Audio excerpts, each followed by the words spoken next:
So as the vice chair, I'd like to call this meeting to order. Start by introducing ourselves. I'm Marcus Baxter of the industry side. Evan Schenken, citizen advocate. Derek Toma, industry advocate. Crystal Abrams, advocate, environmental advocate, sorry. Mark, your industry representative. Joe,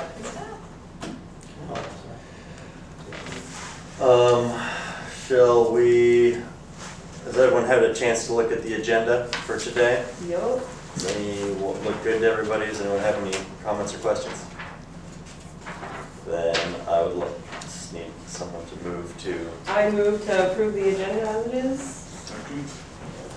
vote. All in favor, aye. Ayes have it. Motion is passed. Cool. I believe the staff report is next. Well, first we'll say that there's no members of the public here. So we will pass on the public comment, and that gains us 10 minutes. And then, yes, staff reports next. There she is. All right. And you're relieved. I am We knew. Good job, bro. Did you I felt the start? energy, You yeah. start the meeting? I felt the energy. It was nice. going to Did you the introduce yourself? American Association of Plant Food Control Officials conferences. AAPFCO. Yeah, AFCO, and they're all about the, Robert's Rules of Order. oh yeah, they got it down to a science. Yeah. Yeah. It comes down to who knows Robert's rules the best, who gets to dominate the conference. But it's all, I approve of it. He was a great military general, right? In the 1800s, Robert. Yeah, there is a history. Anyway. Okay. Okay, sorry everybody. So you can introduce yourself, and then I'm about to start staff report. Okay, I'm Andre Phelps, Chair and neutral member. All right. So, I will review all of the documents I sent you since our last meeting.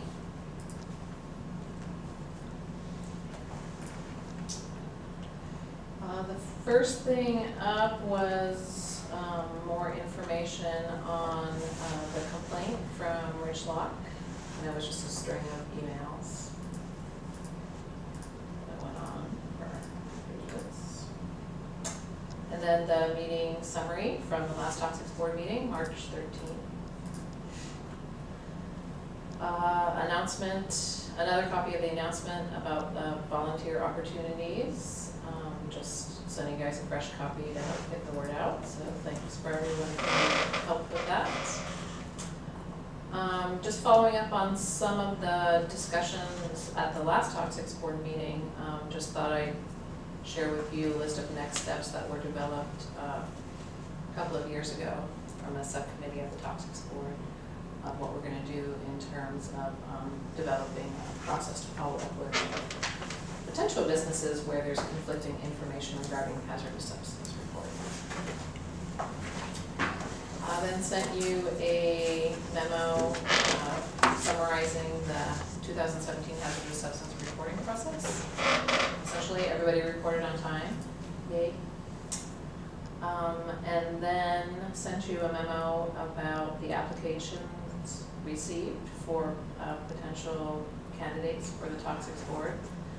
Our two incumbents have been submitted, as well as Donald Egan, who has applied previously for industry position, and Nicole previously had applied for advocacy position, I believe it was last year, but she ended up pulling out of the process at the last minute, so we haven't actually met her or excuse me, interviewed her. She will be here today. And so I did some research on resources to verify accuracy of reported FTE. A couple of people had recommended a couple of sources, so I just kind of looked into them. And we'll delve into this deeper when we talk about that topic. But if anybody has any other suggestions, love to hear about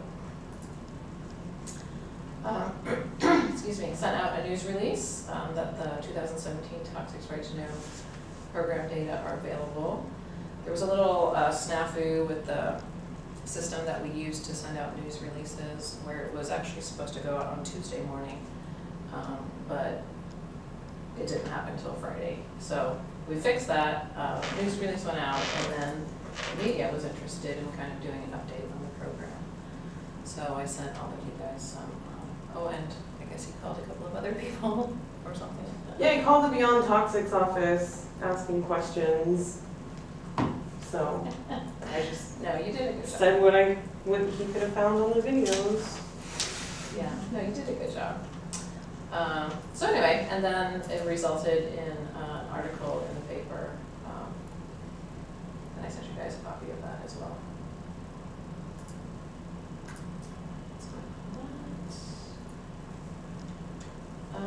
Oh, and then an update on the process to identify covered entities.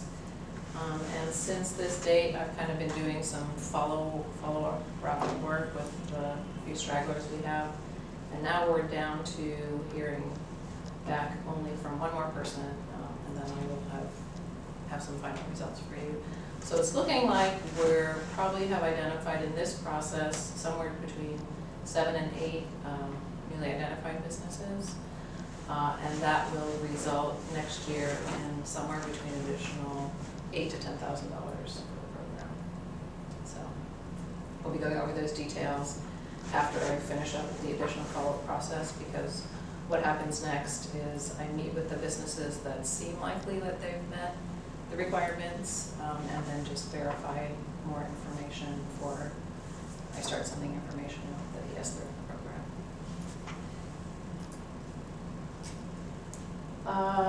And then one of the topics today, if we have a chance to get to it, it looks like there might need to be an update to the Toxics Board procedures. Andre sent that out. And then the city attorney had reviewed a request to speak form for our public comment period. Andre had drafted that up and we sent it to the city attorney a few years ago.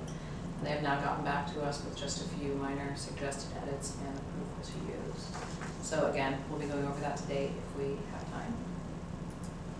And if not, the Toxics Board meeting, the next Toxics Board meeting.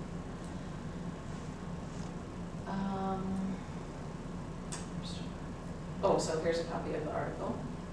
I just kind of am in the process of updating, transitioning to Office 365, which you guys don't know, which you probably all do, is the online version.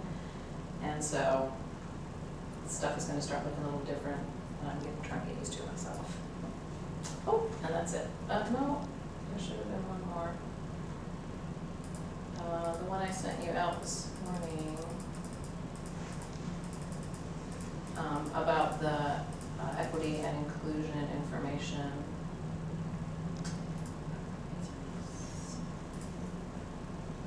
So as we talk about the information that we're going to be submitting to City Council for the applicants for the vacancies on the Toxics Board, I will be asking you if you're interested in commenting on that information. And that information is just about the makeup of those that are applying to be on the board? Yeah. It's just not about the board itself, it's just about who's applying? Who has been on the board, Yeah. and then people who have applied as Okay, well. but what you sent us was just about those people that are applying? Yes. Okay. Because that's what was submitted to me. So. Okay. So that's it for the staff report. Thanks, Joe.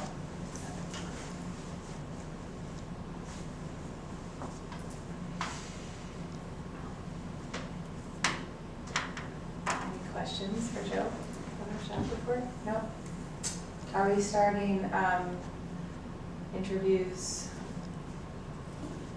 at 4? They start at 4, but our first person up is here.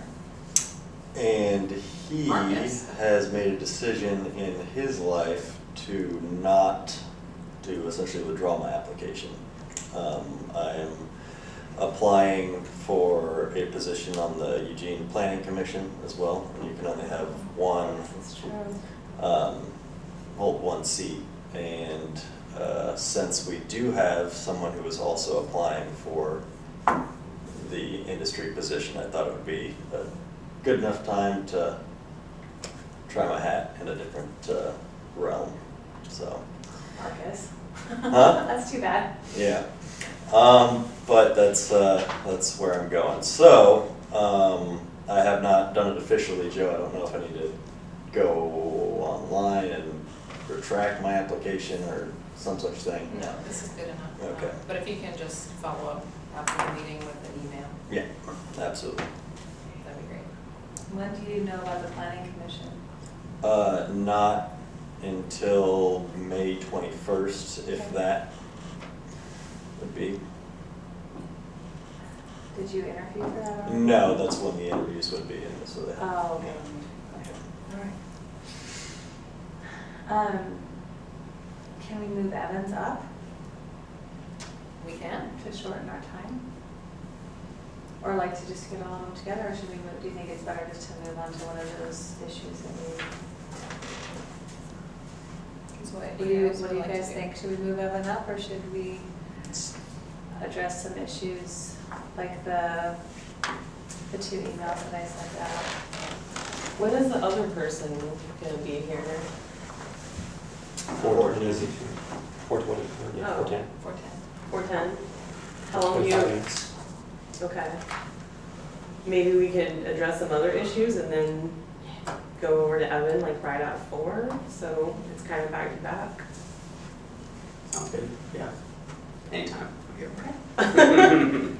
All right, so let's touch on, pull up my computer.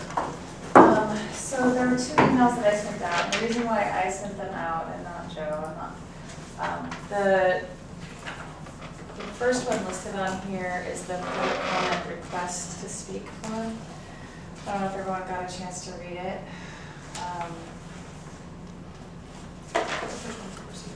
Is it? Oh, sorry. Toxic board procedures. So essentially the toxic board procedures, the issue there was that, this goes back to when I first started. One of the board members had, his wife was dying, right? This is what prompted that? His wife was dying, he couldn't be at a board meeting, so the board added this to their procedures to make it so that he could vote on a couple of issues. And so it was like a call-in thing, and I'm sure if everyone read it, you understand what the attempt was. So then the city attorney, so about 7 years ago, 6? Several. Yes, many. The city attorney just got a chance to look at it, and sounds like there's some issues with it, with just that paragraph. And mostly the issues have to are, if I remember correctly, are surrounding whether that can be considered a quorum, which it can't, and you can't have, I can't remember exactly what the wording was, but something like you can't have someone else voting for you in that manner, so. It's called absentee voting, Yeah. and it's just not allowed, so. So I think from my take on it is really, I think the question is, does anyone else do you want to dig in and try and change it and then have the city attorney look at it again, or would we like to strike it? Right? I feel like those are kind of what our direction is. I think striking it would probably just be the quickest and easiest, and, how if it took 6 years to get a response back from the city attorney on this particular thing. If you're here, you can vote. If you're not, you're not. But can you vote over the phone if you're calling into a meeting? That wasn't entirely clear to me. Yes, you can. But if you were discussing the items in the meeting beforehand? You had to discuss it beforehand. Okay. You couldn't use it to form a quorum, is what the issue is. Right. Yeah, okay. Wow, I'm confused. So question, so we discussed something during this meeting and then it runs over into the next meeting. The person isn't able to make it, they're on speakerphone, they then can vote. Is that I correct? think the entire discussion has to be done while they're present. Is that correct? That's how I would have read it, that they had to be there for the entire discussion. Present, does present include people on the phone that are listening? Because I feel like if somebody's on the speakerphone, they're present, right? I think that's, I yeah. think yes. Yeah. That's what I understood. On the phone, yes, but you cannot submit, oh, sorry for cutting No, please. Okay. What But your, you can what your take is on it, you because it's, cannot submit your vote via email, and I can't read it for you. Mhm. Yeah, Okay. yeah, that makes sense. I mean, I can, but it's gonna make the overall vote invalid. So it's not allowing folks that are just absentee voting without participation, but like if they're here, they can. Yeah, Okay. absentee voting is not allowed, Okay. but that is on the phone is considered present. Okay. Yeah, That sounds fair. that does sound good to me. Well, they have to be present for the entire meeting on the phone, so we have this mandated deadline. It's the first item on the agenda, they are on the conference call at the beginning of the meeting, up to the vote, and they say, well, I need to really go and disappear at that point. Is that, I assume that would be correct, allowable, or is that not? Just to verify. it doesn't, it's not, I don't know the answer to that. So the question is like if we could just vote on something and then the person would get off the phone, could that then be a valid vote? Yes. Yeah, If it seems they're like- participating in the conversation and the vote, do they have to be present for other elements of the meeting? I don't see how that's different than us having a vote and then me getting up and walking out and saying, I gotta go, I got a Yes. meeting to get to. I feel like that's the same idea. So it should. I would think, that, yeah, it's Yeah. dealing with just the deadline imposed by the charter, so I think as long as that's met. I mean, I guess it would only be an issue if we had other items to vote on, and then, like, that person on the phone equaled the quorum. So if now we only have 3 people in the room, then the whole meeting would have to end.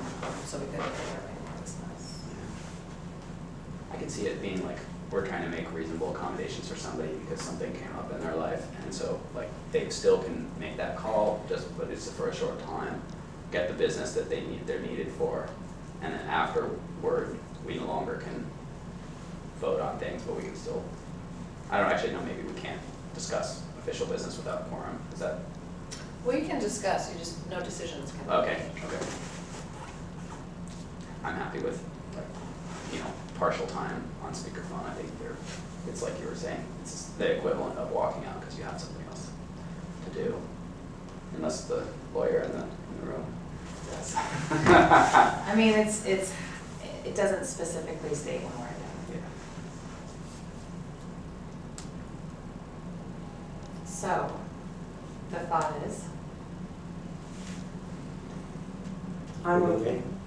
Yeah, no, go ahead. Sorry, I was just about to say I'm okay with keeping it or striking it as it is. can you state your motion a little Oh, clearer? sorry. No, that's okay, because we're I- following the rules. I move to strike the language as it is In which document? in the Eugene Toxics Board Procedures document And which language? in English. What? Item A. Which- Yeah. Oh, okay, 3A. Thank you. Sorry, because I have not had coffee in quite a while, so. Anyways, yes. Can I just reiterate the motion? Yes. Okay, the first motion, as I understand it, was to strike the language in the Eugene Toxics Board Procedures Memo 3A. From, yeah. The language that's highlighted. Yes. I second. And then The a motion. second from Marcus. So, any discussion? All right, let's put it to a vote. All in favor? Right?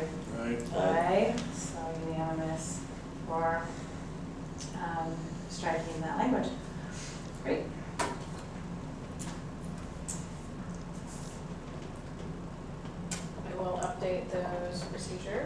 of today. Okay. Do we want to bring in the first, no, we don't have the first person, okay, we'll move to the next one then. Or were we gonna move Evan out, Oh, yeah, or we can talk about. I haven't had Uh, the coffee I either. think we could probably get through the next one. It's only allotted for 10 minutes, and we've got 12 or so. Okay. What do you think, Evan? I'm good, don't make any special exceptions on my account. No, well, the good thing is we might be able to get out of here early too. Would you like to come and take a seat up here? Okay, yeah. Okay.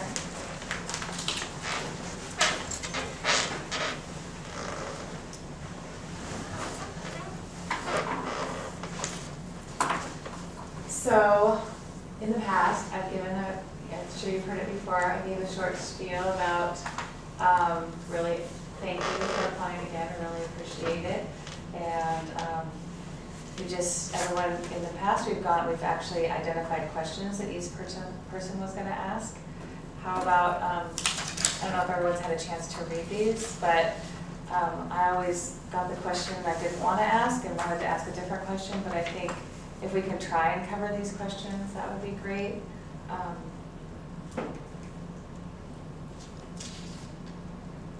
Are we just gonna go around the We room go, usually clockwise? go around and each Okay. person ask a question.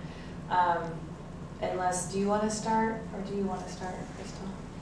Either way, I can start, or Okay. if you would like to. Crystal can start. There's this first question, and then the ones below it, and, Evan has a little bit of a leg up on others coming in, and then I will kind of, if you're okay with that, I'll ask kind of the last question about kind of anything that seems to be hanging, so. Welcome. Thank you. Okay, Evan. Glad to be here. Okay, are you ready for the first Yes. question, Evan? Okay, the first question for the advocacy position is, to be an advocacy member on the Toxics Board, you must have a proven record of environmental advocacy. Please tell us how you qualify for board membership. Well, I graduated with my PhD this term in environmental sociology. I've taught courses on the environment specifically in the University of Oregon. I'm having the opportunity to be on this board, so that's some first-hand experience. Let's see. So environment, I've studied the issue extensively. I care a lot about it. I'm born and raised in Eugene. I intend to live here. I have a desire for livability. Have deep roots in the community. They're connected to environmental justice work and other types of citizen advocacy. So I feel like connected to and knowledgeable about the environment. Cool, thank you. So what is your understanding of the purposes of the Eugene Toxics Right to Know program? So it was founded as a result of citizen initiative to provide a sort of balanced approach to dealing with the interests of industry and the interests of citizen advocacy. And it arose out of the controversial Hyundai plant, which is now Hynex, around air and water quality issues, and the desire for greater transparency of emissions. And so it's been able to provide oversight and a level of emissions toxic release inventory that is in some ways more detailed than at the federal level. And so it sort of provides another layer of information that allows the public to make informed decisions. I don't know if that, let me know if I go off topic. 'Cause Well, I mean, I covered it. Yep. What is your understanding about the program functions? My understanding of how the program functions, it's intended to provide, be responsive to interests of businesses and as well as concerned citizens. It's intended to be a balanced board that sort of weighs these different interest groups and provides like an open forum for the public and specific actors to weigh in on issues that affect the community. As a member of the Toxics Board, what improvements would you make and what problems would you like to solve? Well, so I would, as far as improvements, I would like to see the board staffed at 100% level. I think that would provide it with a greater level of ability to really carry through the mission that if the original, charter mandated. As far as challenges, I think, I think it's the democratic process is messy and people disagree, and I think it's just part of the struggle of everybody living in the community and having these differences of opinion, but yet recognizing that we all have a right to our opinions and then sort of hashing it out. So I think that's both a challenge and an opportunity. So I think it's, it represents sort of what it was meant to represent in that fashion. Okay, well, I have the last question, and the last question on here kind of talks about how you work with others. This one's specifically about others on the board, but I kind of wanted to ask, maybe go off script a little bit and just ask you, there was this recent issue with a complaint. And so I was wondering if you could discuss how, and maybe comments you have on it, or if you would deal with it differently in the future, or, and then, anything you wanted to touch on about that. Yeah, thanks. Yeah, I think that this term has been a good learning process for me about how being in a public, this role, you have to provide, you have to allow people to express their opinions regardless of how you feel about them, and to try to provide the ability for people to come to you with with grievances and meet them. I think it was I think when I look back in the moment, I was frustrated with behaviors, but I think I could have framed it, what I said in a more constructive fashion. I think moving forward, I'm going to take that knowledge of sort of, the ways in which the board functions for the larger, and the optics of the board, and adjust my behavior accordingly. Because there's always a diplomatic way to say something. So I think I've learned from the experience. I didn't mean to put you on the spot. No, I just wanted to ask it's you. good for me to be able to talk about it. Does anyone want to add questions? Anything? Marcus? Do you want me to step out while you discuss, or do you discuss? I don't at the think we end? discuss now, do we? No, I think. No, typically we discuss all the candidates and then. Yeah, at the end. Okay, that'll So, be fine. yeah, I think that's right. All right. Okay. Did you want to add anything? Just that, I think it's been a rewarding experience listening to folks, and sharing the space and sort of deciding on things. And, as a result of finishing school this term, I'm going to have more time to invest in it and try to put some more volunteer energy into moving the program in ways that I'd like to see it go. Staffing levels, maybe duplicable in other cities or at the state level. So, yeah. You're planning on staying in Eugene? Yes, I am. Yeah. Thanks. Thanks. Okay. Before we get, that seemed to work okay. Was everyone okay with their questions that they had? Okay. I don't want anyone to feel like they're stuck with a question anymore. But I also think, we don't have to stay on script exactly, so do you feel like I remember last time we did this, someone said they were graduating soon, and then they kind of said they weren't sure if they were staying in town, so that's just something that's good to know. So, in fact, I think that was Jason. Okay, so do we need to grab that person, or are we gonna wait a few minutes? Well, they're not officially, they're probably here, no Dawn, but it doesn't start for 10 more minutes. Okay. Talk about the other. Maybe I will just, we could just try and get to this issue of the meeting quorum. So, that's number 3 on here. So, this one was actually something, I don't even remember when I wrote it originally, but we didn't really have anything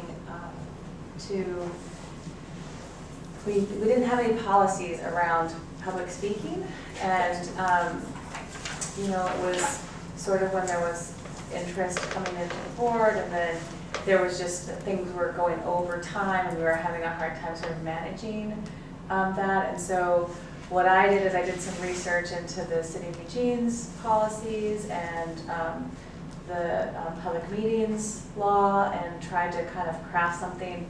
It was not out of thin air, it was kind of just bringing stuff in from other places. And really, in my opinion, the majority of it is just talking about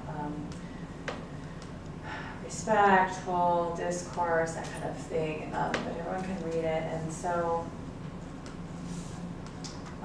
what we have been reading is what the City of Eugene has for theirs, but they also, a lot of their other policies touch on all of it, but it wasn't in what they were giving to the public. So that's where that sort of the disconnect was coming. And you know, those meetings are in the Lane County Public Service Building, and so at any rate, that's kind of the history of it. So it was just reviewed by the city attorneys, and there were just a few changes to it. So I don't know if everyone had a chance to read it. I have it up here.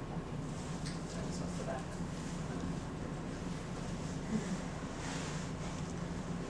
So you just, so you based your, this form based on the City of Eugene's public comment for the most part, but.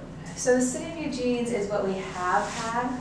It's what we've been using. It's what we've been using, but I just really felt important. We were having some issues with like kind of decorum and going over length of time and stuff, and so it was really just this looking at what the law is, so that's the public meetings laws, then looking at what the City of Eugene has, what the other boards of the City of Eugene use, and so it was pulled from all of those pieces and put together. And I mean, the city attorney seems to think it's okay, but really what the heart of it was to get to like making sure that we have some sort of policy about if things aren't being handled with a lot of respect, how we kind of request it. And for me, the biggest thing that I learned from this is that there is no requirement that we allow public comment, period. It's really, it's standard practice, and it's something that's preferred, but it's not required. So that helps a little bit, at least for me, in terms of trying to make sure that what our footing is for that. So, any comments about it? Do we have a red light, or it mentions a red light? I grabbed the old ones. Well, that's from the city, you. the Eugene City Council Oh, that's the version. city, oh, got it, okay, Yeah. sorry, this is the So ones. the Toxics Board version that Andre is referring to is. Got it, okay, sorry. So yeah, so we weren't allowed, so that's straight out of, so that's why it was weird. Okay, It's yeah, it doesn't make sense on red lights. It's weird. No red light So, there. yeah. Do anyone want me to read it? Would you like me to read it? So, I make two Please, observations. please. One, I was just making the 3-minute time limit more visible, either by bolding it or something of that nature, so that people are very conscious of the fact that they have 3 minutes, not some other length of time. Do you think bolding it is enough? That's the first thing that came to my Okay. mind. There may be Right. some other options. Okay. Wouldn't that kind of be contradictory to having all caps generally? Because to me, generally means that it's not necessarily 3 minutes, right? It's not So, separate, there's yeah. no, but that's, right. But I Right, so think- I'm just saying that if we Yeah. did bold it 3 minutes, you get 3 minutes, but no, it says generally here, and it says 3 minutes, you know. Why don't you take out generally and just say each speaker will be allowed approximately 3 minutes, and then bold 3 minutes? Okay. Do you think that sounds a little better? Just as a way of saying, okay, the person has gone Ye- over time, it's yeah. not being, So we can't set a time. Mhm. period. Mm. Um, We ask that speakers keep their comment within approximately 3 minutes, yes. so that. And I think that the other thing is absolutely fine for us to make changes, but I think any changes will have to go through the attorney's office. Do we need to bring in our? Yeah. Okay. I will take it on. Hunter, do you think that the You guys generally, can still talk about it. Yeah. you think maintaining the language as is that enough to be able to do norm setting if somebody goes over time and say, listen, you know, we're asking 3 minutes and you know, this is not, you know, this is unproductive or whatever. I mean, I feel like that's left up to the chair. I mean, for me, I feel like on days like today when we have all these scheduled things and if someone wanted to speak for 15 minutes, it's just not possible. Mhm. And I feel like, you know, for me, I think it depends on the type of meeting that we're having. So Mhm. like when we're trying to get to budget and everything, we just can't have public speaking go on for 20 minutes. It has to be a short amount of time. We usually put 5 minutes, or we have 10 minutes. What we have done is put 10 minutes into the agenda Mhm. for public speaking. And that's kind of my plan, that's been my plan, is to try and keep it no longer than 10 minutes. But there is no set timeline. We can't set a timeline for it. I know that the red light at city council meetings is how they do Yes. time, and oftentimes they'll just be like, they'll have you know, they'll have the comments at the very end, or they'll have ways to keep the process going. Right. Yeah, that's another thing. You know, if it felt, I mean, as the chair, you have, again, the board also can make suggestions, but you could do that. You could move it to the end of the meeting. But, you know, I think most of us need to get out of here at 5, and we have just some things we have to do. Yeah. So, yeah. And that's what I meant by it's not required that we have a public comment. That helps a little bit in terms of being able to adjust for what we have going on. So I'm absolutely not at all saying that we have to approve this as written. If people really want to change it, that is fine. I'm not attached to it. I was just really frustrated at the time that we had to use the city council one, and so I had tried to put something else together. Yeah, no. It'll have to go through the city attorney. If we change this, it goes through? Well, I mean, I would be okay just keeping it like that and just communicating your desires for them to stay respectful of time at the beginning of each meeting. Yeah. and like bolding, that's not a Yeah. problem, or Yeah. having things around. We'll just take a moment. Absolutely. This is cool. Hi. Hi, Hi, how are you? good. Great. Thanks for coming today. I'm Andre Phelps, I'm the chair of the board, and does anyone else want to introduce themselves real quickly? I'm a new position on the board, so I'm Okay. the only person who is supposed to be kind of in the new role there, so. Okay. Go ahead. I'm Crystal Abrams, environmental advocacy position. I'm with Beyond Toxic. Derek Tillman, I'm an industrial advocate. Evan Schenken, citizen advocate. Marcus Baxter, industrial advocate. And Mark Bridger, industrial advocate. I think I've seen you before. Last year. Yes. No, Great. was it 2 years ago? 2 years ago. I think so. Great, I'm glad you're back.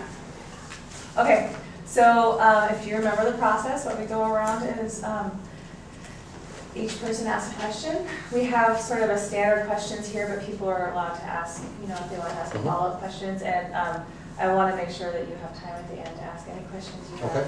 So I think, Crystal, you want to start again? Sure, yeah, I'll just go with the first question. And our first question for industry position applicants is to be an industry member on the Toxics Board, you must be employed by or be an agent of a company required to report under Eugene Toxic's Right to Know program.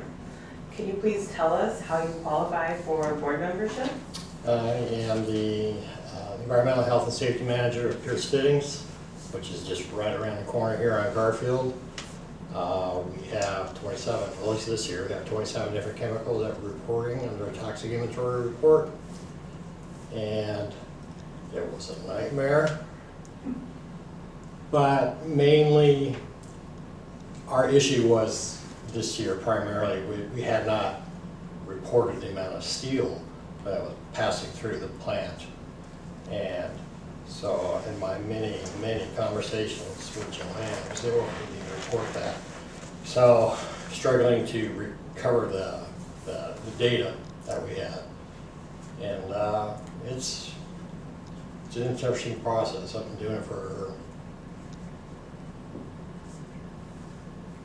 5 years now on the environmental report, or on the toxic inventory reporting. And you had to report steel? Yes, I did all the Yeah. reports. So Thank you. we do the city, then we do the state, followed by the EPA's. So, lots of fun.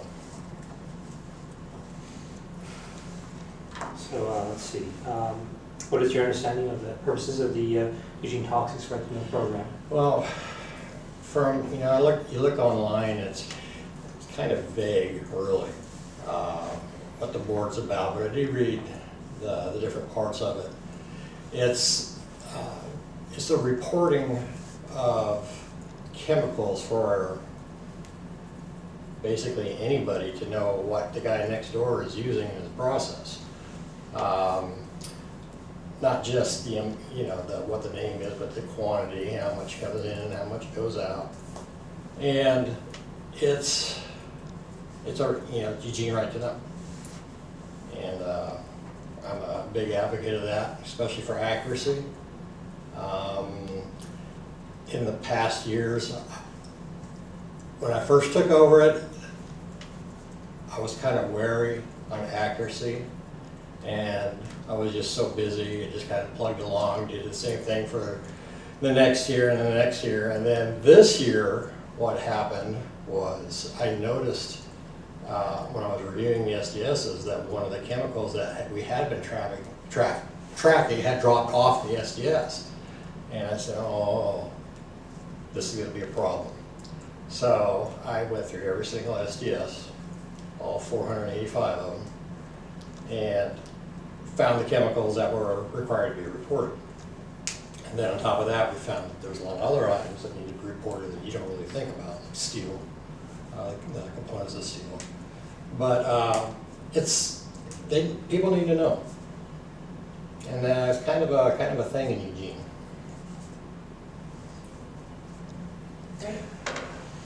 Kind of piggyback on that, what is your understanding of how the program functions? Well, there's the toxic inventory reporting, which has to be done annually. Fortunately, we're given plenty of heads up, and because it does take a while. And inputs have to equal outputs, plus or minus just a hair. And so we just, everybody knows what's coming in and coming out of an organization, whether it's not just product or finished product, but actually waste chemicals as well. And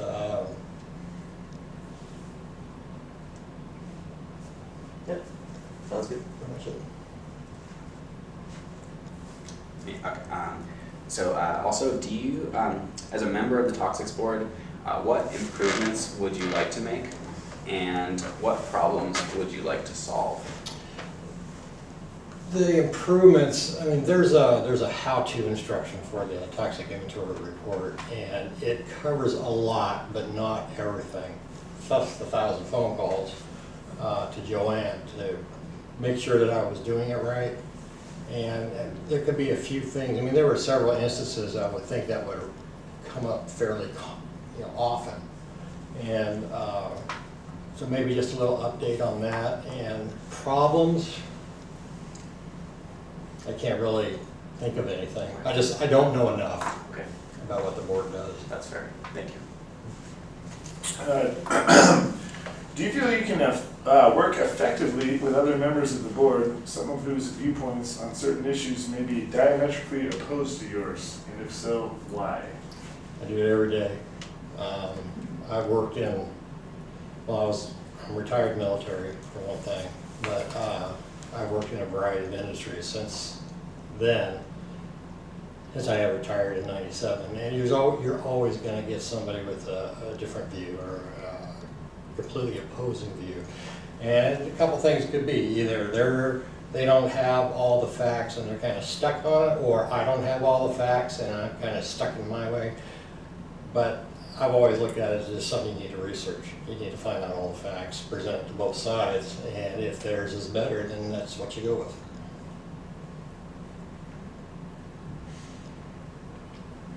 Okay, well, so we're out of like kind of set questions, so I'm just gonna ask you a few things that I thought about. Well, I think one of the things about the board is that I think everyone came on here really wanted to make some changes, and sometimes it can be really slow to make changes.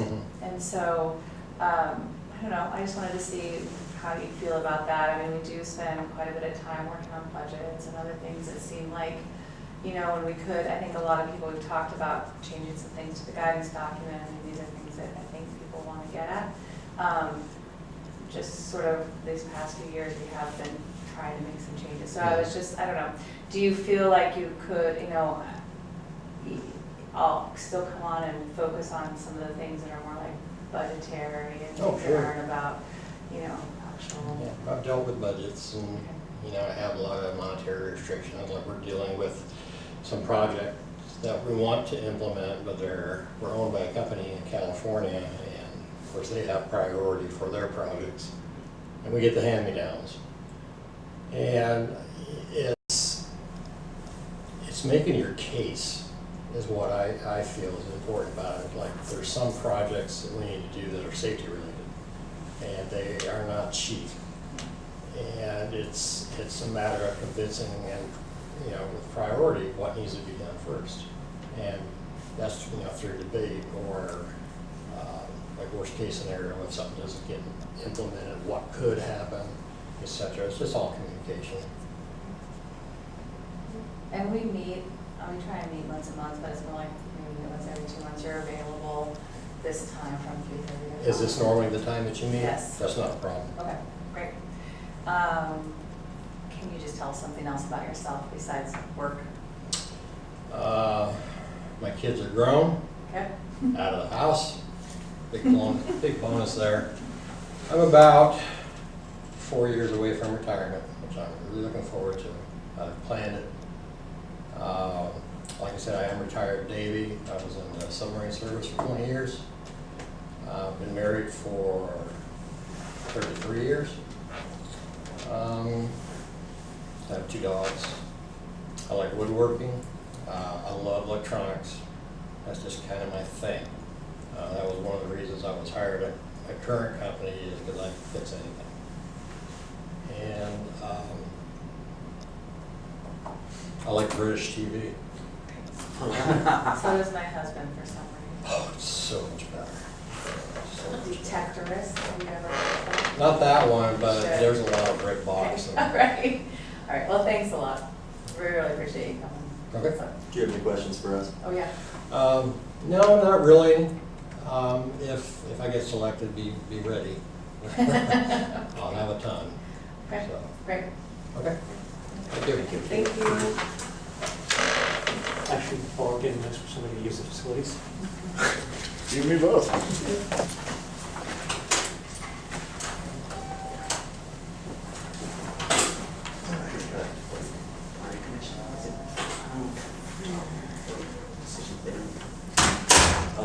They're a semi-judicial commission that deals with mostly with like zoning Okay.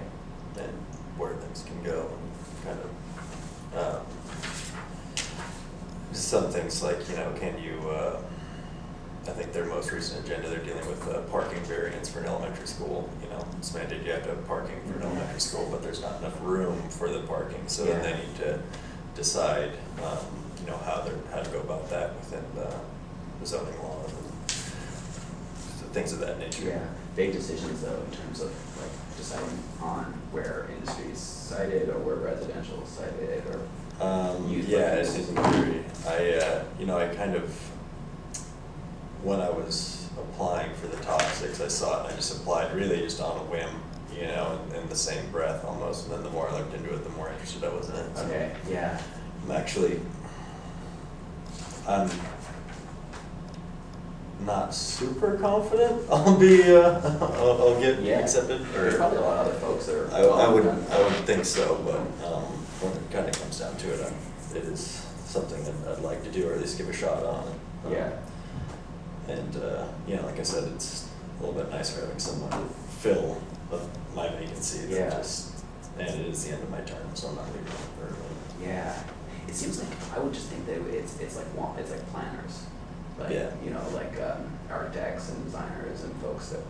Well, it could be. I mean, I would say I'm qualified, just that I deal with multiple boards in New York and Canada primarily, but as far as, we build buildings and we deal with zoning, and so, I'm not totally unfamiliar with Yeah. how the processes work and Yeah. how to read the documents that are required. Yeah, yeah, those are huge issues that, that make cities and change landscapes and, yeah, those are big decisions. Yeah, that'll be interesting to see. Yeah. I was thinking about other boards too. I haven't applied for any other besides this one. Well, you can only be on one, I know, you can only. which is, like I said, I kind of did it on a whim, and then I was, wait a minute here. Could you just not resign and then see if you get it, and if you don't get it, then stay on? Oh, yes, in theory, but the way that I looked at it would be that, we would have to make a decision about who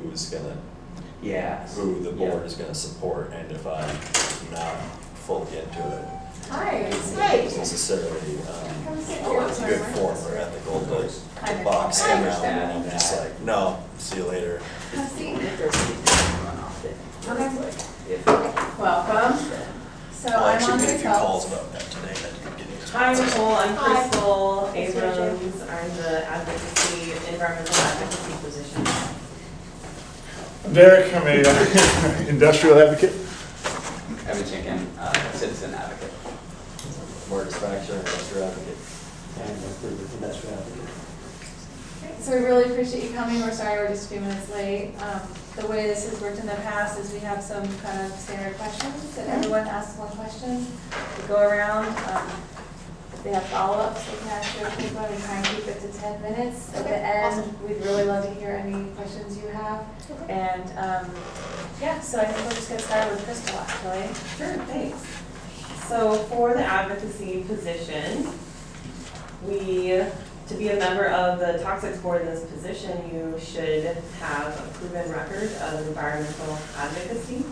And if you wouldn't mind, would you please tell us how you qualify for this position on the board? In my personal life, I ride my bike every day. I rode here, actually, even in this lovely weather. My environmental advocacy has been maybe a little bit less as of late. When I was younger, my brother and I cleaned up a local pond and were part of actually having the community keep it instead of turning it into a parking lot, which I thought was pretty cool. I focus more on advocating for graduate students in my department and more at the university level as of late. But the environment is really important to me. I do a lot of sort of DIY things on my own here in Eugene. I have a goat, and I believe very much in Eugene as an environmentally and friendly place to be. So, hope that answers your question. What grad program? Biochemistry.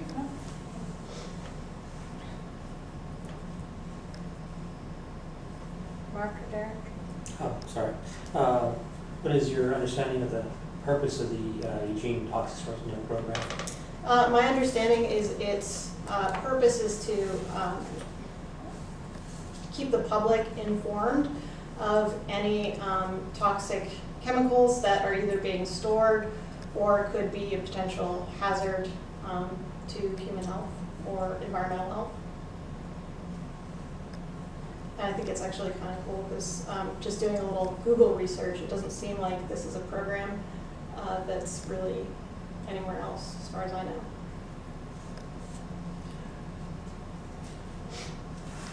What's your understanding of how the program functions? I don't have much understanding of how the program functions. I'm really excited to learn more. As far as I know, the advocacy would be, I would like to know more, honestly. I had a hard time finding information about that. In terms of advocacy, I assume that it has to do with representing, like, as a community member. And I own a home here. I'm in a doctoral program. I'll be here for a long time. And I'm personally invested in Eugene and keeping it healthy. I'm not entirely sure what's involved, so. Just to give you a little primer, essentially the companies in Eugene that use hazardous substances that are on a certain list have to report their amount that they bring in, Right. the amount that they use, and the amount that they ship out as product or that is released. And so all those numbers are reported, and then we administer that to a degree. So you check it more or less, or? Joe would be doing auditing to make sure that the numbers match up, and then fielding complaints, questions, voting on adding or subtracting chemicals from those lists, changing the rules to it as much as we can as necessary. Yeah. And I might add, it's also restricted to manufacturing specific. Right. So there are other forms of business which actually use quite a bit of chemicals, but they're not manufacturing specific, so they're not part of the program. So not agricultural. Yeah. As well as like the hospital and the UVO are exempt and non-reporting, as well as some other big businesses. Sure. Yeah. So, a question, as a member of the Toxics Board, what improvements would you like to make, and what problems would you like to solve? It might be interesting to get some other industries on the list, since you bring it up. I know that UO does things independently, but it might be interesting to maybe get some agricultural institutions on that list, and to add chemicals. I've actually looked at the Excel spreadsheet of all the lists of chemicals, so it might be interesting to get to add or subtract from that. 'Cause I know there's new research every day in terms of toxicity and what might be more or less of a priority. As a member of the Toxics Board, as you just did do you feel that you can work effectively with other members of the board, some of whose viewpoints on certain issues may be diametrically opposed to yours? And if so, why? I work in a 6-person lab, and we disagree on a daily basis. And that's part of what I think makes it work. I think that being in a small group can be really productive for making things happen. And I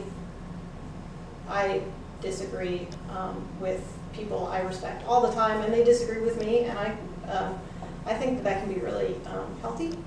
And as long as people are respectful, I think it's a great thing. And I've been working in small groups of people for a long time, and I know that you really just never make it personal. It's always about whatever ideas on the table and finding a solution.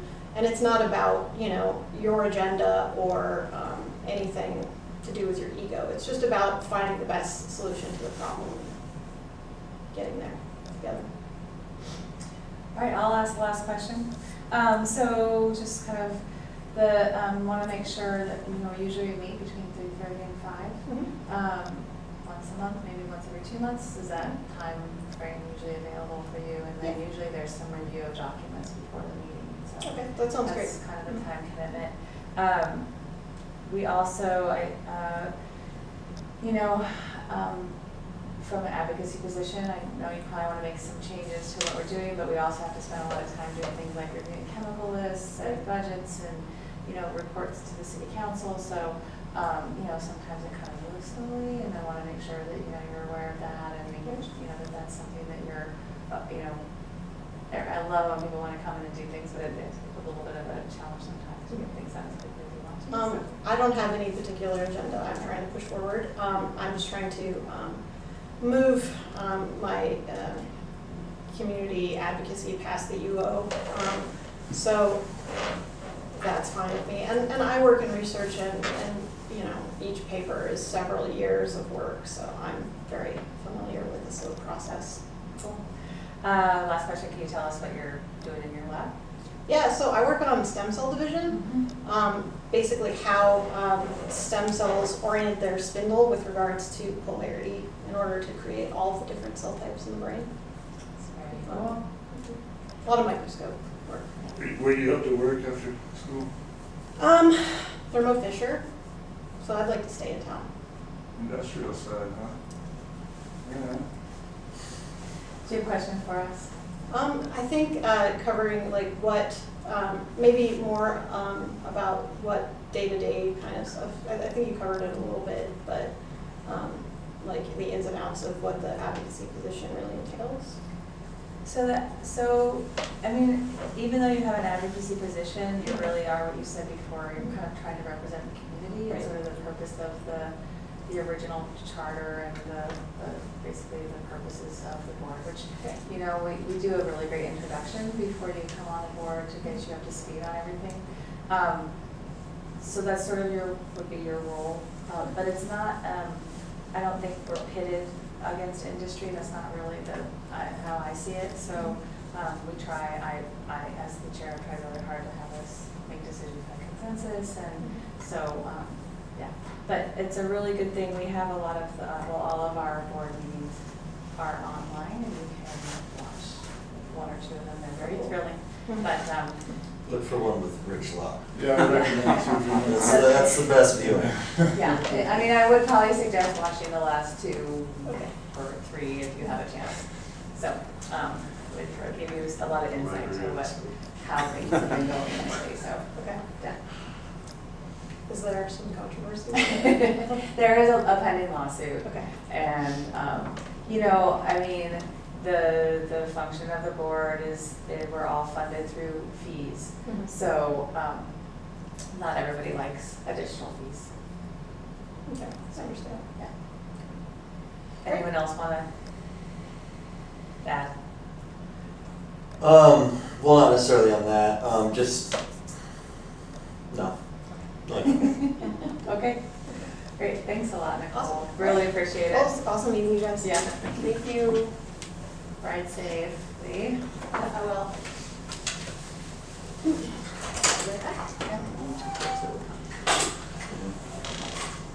All right, let's talk about the two before Adam steps out. Okay? Okay. Who do you want to start with? Nicole or Donald? Does anyone know Donald from, no? Yeah, Remember him from 2 years ago? yeah, from interviews, yeah. Let's just start with Donald. Yeah. Okay. Wouldn't have to have that position filled by, you know? Oh, Joe would have to answer that question. Mhm. Wouldn't it be, my term is up in June. Yeah. And we can, Do you have someone in mind? No, I just. Would like more? Just from the discussion, I don't know if we have a certain pace in here. Yeah. I don't know if that he's ready to enter that pace. Okay. Would be my diplomatic way of saying that. do we have the ability to open up for more candidates? I mean, I don't know if there's. I mean, it's been open. Okay, We have to recommend to the council, so. Yeah. We just recommend and then they interview. So. I mean, you guys know. I mean, there's an application deadline, so Joe would have to reach out again, Yeah. reopen it, do a special thing. It's up to you, Mark. In all honesty, I'm gonna be going the way of Marcus, it's looking like, about a month after, so. It does. You're leaving also? I'm interviewing in Portland right now and probably gonna get the job if I get the offer, so. Okay. That may be the end of my stint here. so does it mean we need to be interviewing, like, doing? I don't know for sure, I don't wanna jinx the Friday Okay. interview. All right, But, it's looking good, let's put it that way, so. Well, it's a really hard field to choose from, all of one. Yeah, So, yeah. I mean, he does seem like he has some ideas. He's involved. He has 23 more chemicals to report than I do. Which is, I'm still trying to figure out how steel was on there, but it must be because you're I grinding. think it's the components of. so you could have it as a particulate, right? So if you have a big block, you know, Yeah. but if it's a dust or powder, like you're grinding, if you're welding, you can end up with fume, or basically vaporized metal, and that I would have to get worried about. I like the updated instructions. That I thought was a very useful thing, that something as a board we could actually do within the constraints of what we have. My concern is precision versus accuracy, which you've heard me go on about before. But Well, he said he was all about accuracy. right, and I find that what we end up with is precision and non-accuracy. Right. I thought he knew quite a bit about the board. I thought that was good. Yes. And I would say that- Hit the reading and, Sorry to jump No, right okay. in there, but just the multiple interviews. I mean, he's obviously interested. Yep. You know. My one critique would be, he seemed to talk more about the report than the board when we asked him that question. He didn't really talk about the board, he talked about his challenges reporting, which is a little different ballgame. I mean, seemed very thorough and definitely someone I was going to consider issues and not vote on in motion or anything like that. And, well, he's been married for 33 years, so he can put up with conflict. He's committed. But I mean, I don't want to be too harsh on the guy. I think that he would definitely serve very well. So the choice is just between not having anybody and having him, right? Recommending or not recommending. Right now, I yeah. mean, Or, I mean, Marcus that's- has some big shoes to fill. Then the city council could just appoint him sans recommendation Yeah, as that's well, true. So, He's the only you applicant. know. Rubber stamp it. So do y'all, I was the only applicant when I applied, and when I left my interview with the city council, they said, well, you're the only applicant, so it's looking pretty good for you. They never even interviewed me. That's- That's disappointed. really? Yeah, I disappointed that part. So I'm wondering if y'all's companies would send somebody else to kind of fill your shoes after y'all both step down. Sean, perhaps, he's my counterpart, but, you know, the application process is closed, so I don't know really how you go about doing that. We just reopen it for another period, just and then send it out. I think that's through the city, right? Sorry. I was whispering in my ear, I wasn't listening to you. The question would be if the board wanted more applicants, is the time passed for that, or would there be a special application process, or maybe because it seems if he's the only one and he's all we got, then it's kind of a done deal, or is there another option? We would have to open another recruitment process. And again, the Toxics Board can make recommendations, but it's the city council's decision, so. Right. Which I They may or may not think take that your would be a little, I mean, he's qualified, he has recommendations to make. I personally think he'd be a good, you know, he's no me, granted, but no one else is, so. Okay. I would recommend it to the city. Sure, I'll second that. Okay, issue position? Okay. Any discussion? Okay, let's move to a vote. All in favor of recommending Donald Egan for the industry position, say aye. Aye. Aye. So that's a unanimous vote to recommend him to the city council. Excellent job. Okay, let's move on to Nicole. She has applied for the advocacy position. Advocacy number 4. And let's open it up. A lot of people.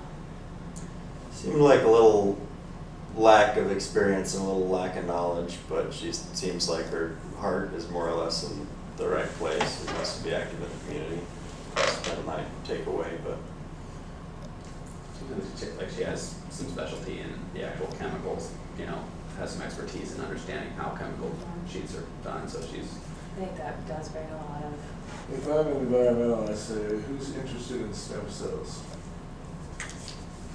That's, Pharma. I share those thoughts too. Yes. And to me, like, yeah, when I was in elementary school, we cleaned up the Amazon slough as well. I still don't know what we did, but it was there, and like, for what I would call a proven track record, as the language puts it, and I know as an industry guy I should be voting her in, just tip the scales, but in terms of proven track record, do you think there would be a name like Beyond Toxics or some kind of organization that she had worked with, or something a little more proven, if you will, than, you know, oh, I advocate for my graduate students, which is not environmental in the least, and I cleaned up a pond with my brother one time. That just doesn't seem to me like a proven record, thus clearing the membership requirement. Where's the goat fit in? Where's the goat fit into that? Who's that? So I agree with everything Derek said. I was thinking that too the whole time. I was like, oh, you sounds like a good applicant for the industry position, but not affiliated. I mean, she's affiliated with the U of O and works in a lab, which is great. For the toxics board, like I worked in a genetics lab too, and you kind of understand those procedures. So that is helpful for being able to understand and learn about the toxics board. So I think she could definitely grow into the position. But yeah, I don't see where the environmental advocacy is. Like, I just don't. She seems to, Yeah. sorry, she seemed to be planning to go into industry, so I Yeah. think she's not on the environmental impact side of environment, more on the industry environment. She should have applied for industry, and it strikes me as a resume Well, builder. she can't go for. Oh, because she's, yeah, you're right. Yeah. She's an agent of That's true. You're right.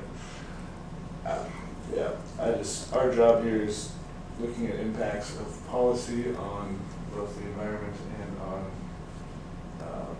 industry, and to me, it doesn't seem like she has a ton of experience on the former of, you know, what is changing reporting requirements, you know, have to do with cleaning up the pond. That's just me.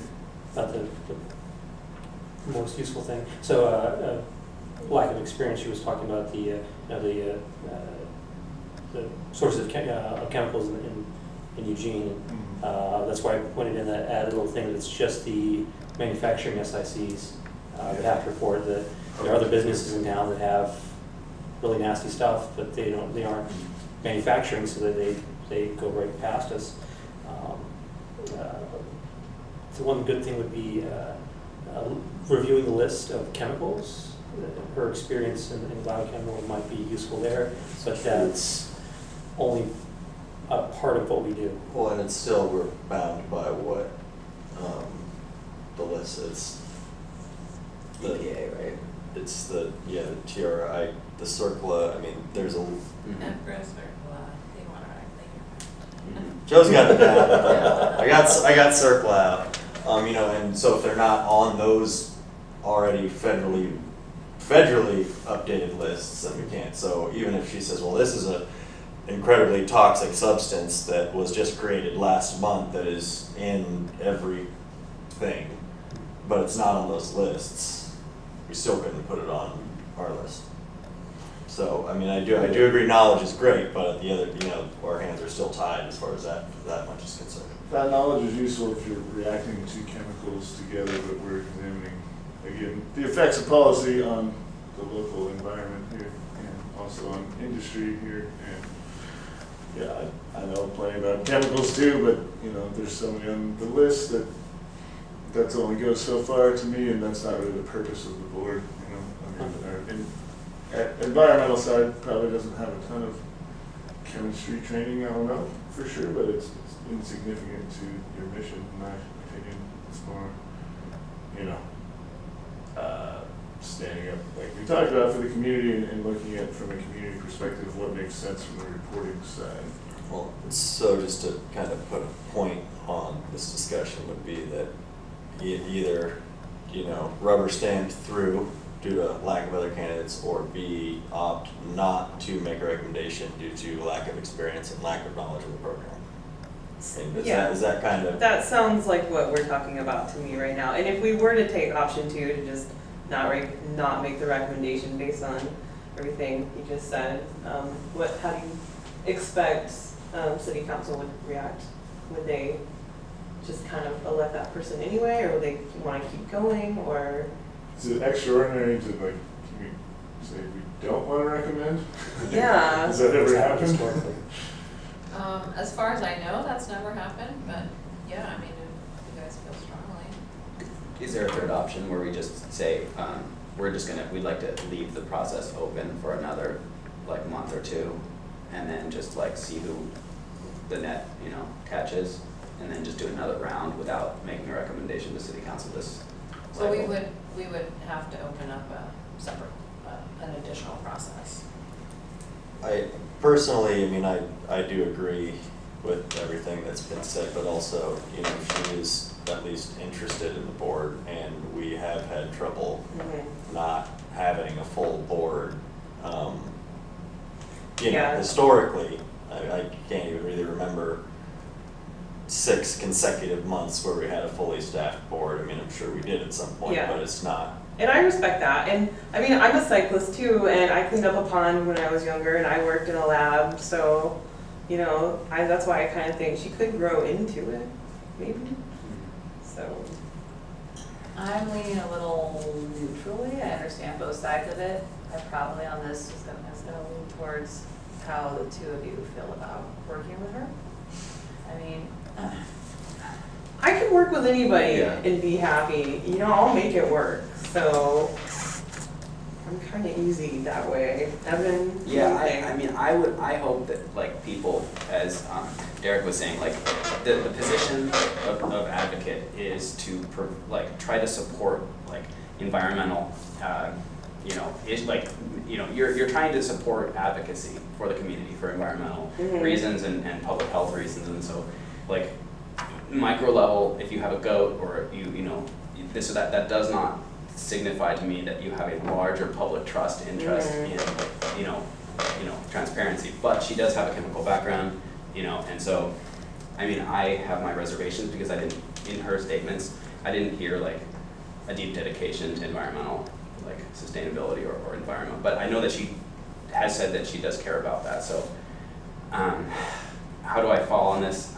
My preference would be to maintain, keep the board, look for other applicants, but I understand that if folks want to just move forward, I can work with anybody as well. So why don't we still have to talk about Evan. So does anyone want to bring a motion forward? Let's talk first. You want to talk first? Yeah, is that right? Because Oh. it's the same position, right? It's different, isn't it? No, there's 2 positions. Yeah, Oh, yeah, it's not between me and her. Yeah. Two advocacy, because remember, we don't have Jason in. Yeah, that's right. so. Okay. Fast times. Motion to. Just get, oh yeah, go for it. No, you got something? I was just saying, I'm gonna kind of recuse myself, but I mean, I'm only here through the next.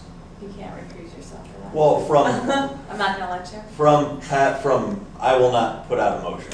You can I abstain. will vote, but I'm just saying that. Just putting out a motion just brings it to a vote. Yeah, You don't I know. have to vote for what you put a motion for. Well, Evan, why don't you make a motion of those things that you just God, said? nobody wants to make a decision. Come here. on, we've all made I motions motion that we today. vote her onto the board.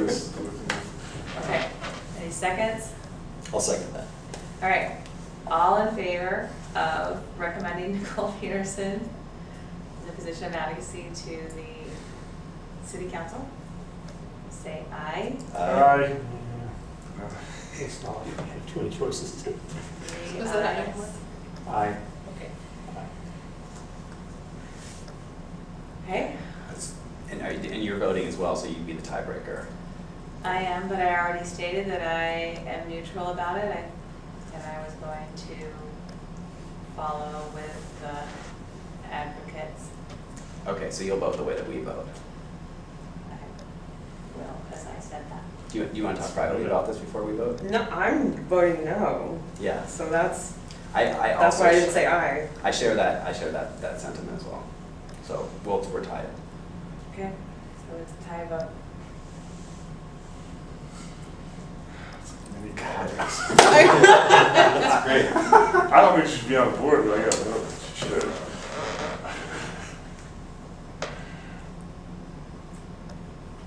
Jeez. All right, so I guess because of default, that we are not recommending Nicole to the board unless we want to open it for discussion again. I still would love to see a third option, like if we could have another, like a few other You options. don't have a third Okay, no one have a option. third option. All right, all right. So, all I right. mean, the option is that we go forward without a full board. So, And that's a big deal from our side of things because, right, because of the voting, but at the same time, how does the person vote? They have their own, set of ideologies and values. Well, the city council's probably gonna put her on the board anyway, so. Irrespective. Yeah. So it would be in our best interest to simply go I along think- with it, yeah. I think it's already done. Yeah. Right? no, we can still, all that we voted on was whether we should recommend her, but there could still be additional, it's not like the discussion is over. We have not voted to do anything.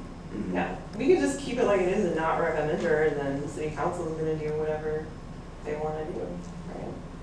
We're split on it. We're passing the decision off to city council. essentially. Yeah, pretty much. That's When all it's we our can job do. to advise the city council. Well, the only information they have is industry voted for, advocacy neutral voted against, so they're. So Yeah, I'm not really comfortable. I think that either we need to vote to not recommend her or vote to recommend her. The only problem is that we're a little bit at a standstill, Mhm. although, Well, yes. I mean, that's kind of not true. It isn't true, okay. No, because how it would be shown in the memo is that, how each person voted. So it would, so if in the end, you guys stick with the decision that's been made so far, there would be three industry and vote in favor, 2 advocates, and neutral voting against. Yes. Question, did I hear correctly that historically we haven't had an occasion of someone not being recommended to the city? So this would be the first time this has happened, and we have no, has the city ever denied, looked at somebody that we recommended and said no? Not that I know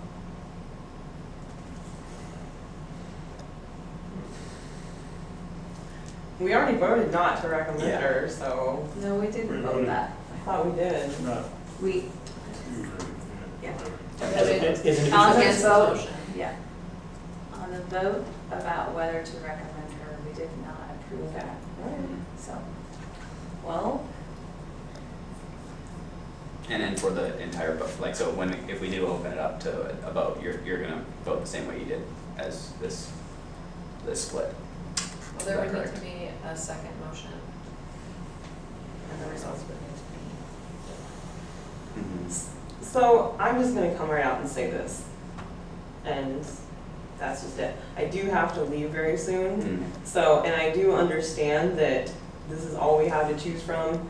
We're gonna make a recommendation, or we're going to not make a recommendation, so, I mean, if you just wanna bite the bullet and say, sure, bring her on over, I'll go with that. Okay, I mean, I had my doubts, what is the gentleman's name that just stepped down? Jason. Jason, yeah, I mean, I didn't vote for him initially because I felt like he was a little too industry friendly. I really recognized after knowing him that he has integrity. Yeah. And I like him, he gets lost to the board, so. He was a pretty smart guy, and she's very clearly a smart gal, so Yeah. I would be okay with going back and changing that, if you are. Yeah, I mean, I think this is our option, and it's better to have a full working board, and she seems like a reasonable person. I shared Derek's sense that I'm concerned that she's not as strong an advocate as I would like to see. But having said that, our choices are limited. Okay. So, Okay, great. okay, all right then. So yeah, I think that we both just talked ourselves into Yes, we did. doing that, so good job. I motion to recommend, what was her name? Nicole Patterson to city council for advocacy position number 4 All in favor, or does anybody second that? I second that. Okay, great. Okay, any discussion? Okay, let's put it to a vote. All in favor of recommending Nicole Patterson to the city council for advocacy number 4? We have a coalition. Are you a nay? I'll vote yay, yes. You've been. Okay. Unanimous decision to recommend her. Thank you, everybody. Okay. Evan, do you mind stepping out for just Wait, a second? just- The line Have to of the leave at toxic 5. sport. I do have to leave at 5, so let's get the show on the road. Okay. Well, there'll still be, I don't know how much discussion we need about this. I motion to make the recommendation for Evan I'll for the second. advocacy position. All in favor, say aye. Aye. Aye. Great.